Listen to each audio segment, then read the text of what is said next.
In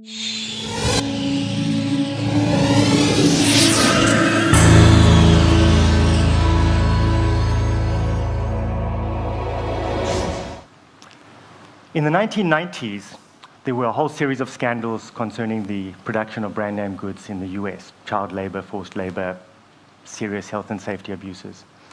And eventually President Clinton in 1996 convened a meeting at the White House, invited industry, human rights NGOs, trade unions, the Department of Labor, got them all in a room and said, look, I don't want globalization to be a race to the bottom.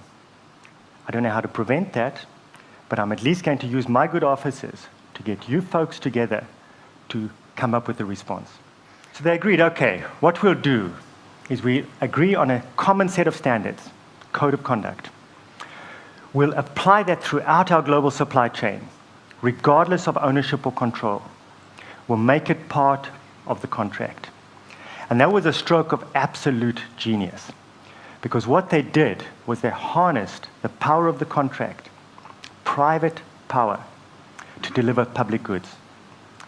And let's face it, the contract from a major multinational brand to a supplier in India or China has much more persuasive value than the local labor law, the local environmental regulations, the local human rights standards.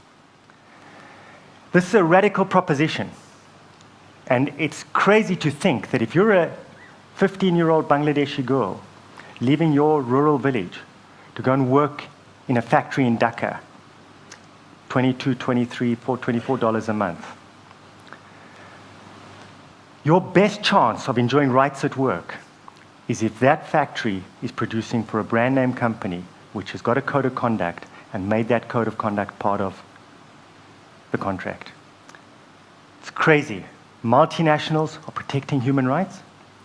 I know there's going to be disbelief. You'll say, how can we trust them? Well, we don't. It's the old arms control phrase, trust but verify. So we audit. We take their supply chain, we take all the factory names, we do a random sample, we send inspectors on an unannounced basis to inspect those facilities, and then we publish the results.